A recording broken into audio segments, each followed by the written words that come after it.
I wrote the book essentially because I was trying to figure that out. What is it about this book that made it explode that way in popularity and readership and the devotion of its readers? So the first thing I decided to do, or thought I was going to do, was to look at the book as a book and as a work of literature, really, because that was the thing that seemed to me really hadn't exactly been done before. I mean, it had been talked about in all different sorts of ways, but not that way. So I thought, having written Reading Like a Writer, which is all about close reading, I would do a just kind of straight up close reading of the book, a kind of tribute to the book, and look at the way Anne used dialogue, narration, passages of reflection, dramatized scenes, and so forth, and really so many novelistic techniques work throughout the book. Also, it had occurred to me that in 10 or 20 years, all the survivors of that time will be gone. And here's a book that will survive.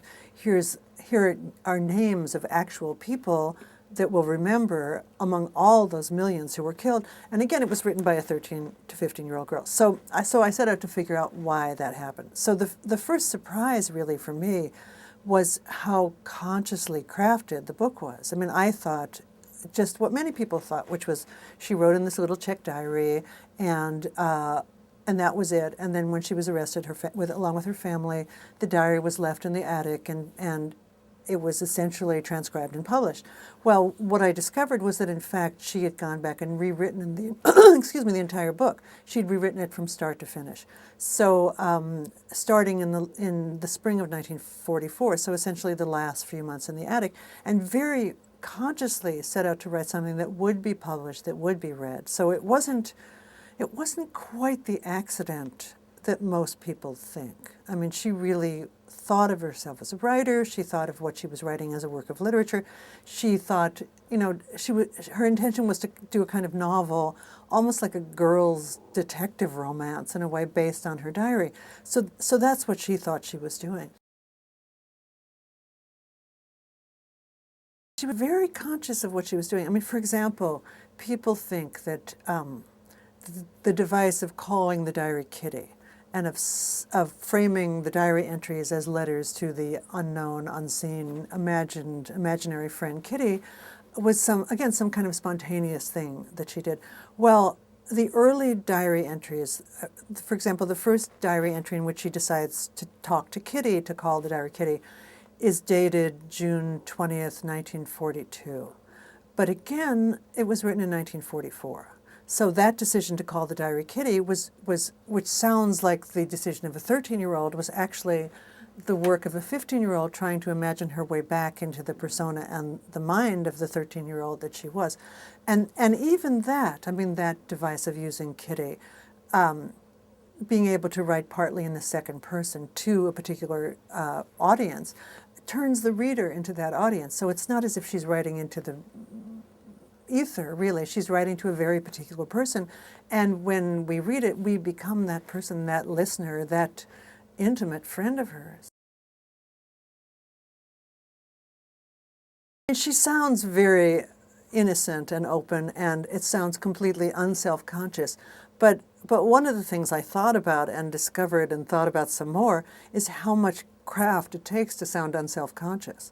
I mean, in fact, the unself-conscious way of writing sounds self-conscious. I mean, when most people sit down and start to write their journals and diaries, what you get is this kind of stilted, and you can see it on people's blogs all the time, that kind of, you're looking in the mirror and writing at the same time in a certain way. So that naturalness and that kind of flowing quality of her narration was actually something worked on, something that she got right finally. I mean, of course, a lot of it came from her actual personality and her nature, and she was very obviously really smart and aware and observant and nervy and resourceful, but she worked on getting that voice on the page. She was a huge reader, and she read all the time. They were in hiding. I mean, she'd been reading before, and she started out really, I mean, the early diary entries, the real early diary entries, on her 13th birthday, she got a lot of books along with the other presents. So at the beginning, she was reading mythology, the things kids read, mythology. She was very fond of these girls' novels, these kind of girls' detective novels. And then when she was in hiding, she was reading Goethe and Schiller and the Bible and the Old Testament and the New Testament and so forth. So she had a kind of literary sensibility already formed. So it wasn't as if she were writing in a vacuum. She knew very well what literature was and what she was aiming at. I never taught it until I was working on the book. I mean, it hadn't occurred to me really to teach it. And it was, the last chapter of my book is about teaching the book at Bard College where I teach. And I assigned it to my students. And one of the things that I found so amusing was that they were carrying the book around the campus. And other kids were saying, I mean, they were acting really as if they were doing, wearing their grade school T-shirts or something, as if it were some ironic gesture. And they were saying, well, didn't you read that in 7th grade, dude? I mean, why are you reading it now? But my students got it, how beautifully she wrote, and because by then, I teach a close reading class. So by then, I taught it late in the semester. So by then, they'd been with me all semester. They knew how I wanted them to read, and that's how they read it. And they were impressed by it technically, I mean, how much she'd accomplished.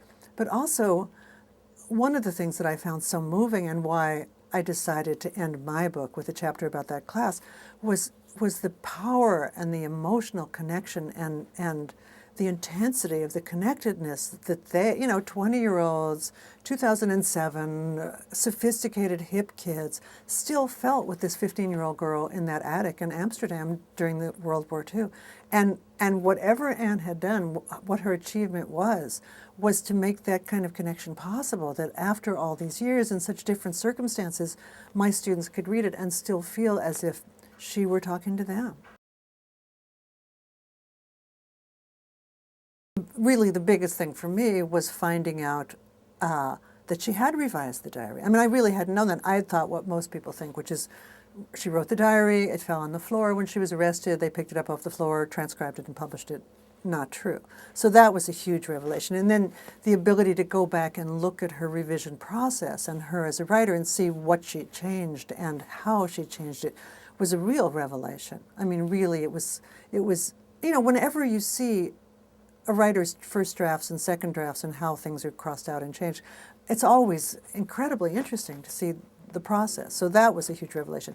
Then, all the way through to find out that the book had been turned down by every publisher. No one wanted to publish this. I mean, when her father, after the war, when her father came back, the only survivor of the people in the attic, and typed up the manuscript and was bringing it around to Dutch publishers, everyone was saying, too boring, too domestic, too Jewish, who wants to read a girl's diary, and besides, everyone wants to forget the war, they don't want to be reminded of what happened.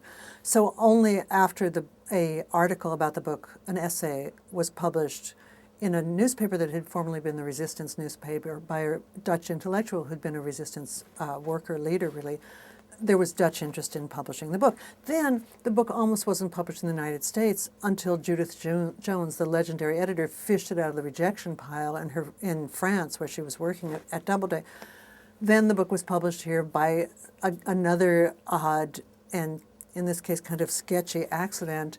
It was reviewed on the front page of the New York Times Book Review by Meyer Levin, who was working as the book's agent in a certain way, trying to sell the theatrical rights, which is, not a good idea to have a book reviewed in the Times by its agent, but in this case, it turned it into a bestseller. So one thing after another, then the play, which was this unbelievably stormy, conflicted, nightmarish drama, really, propelled the book's popularity. I mean, it came out in 1952 in this country. It was a bestseller. Then and it never sold particularly well in Europe. Suddenly, when the play started going around and then the film, it became, that's what really turned it into the icon that it eventually became.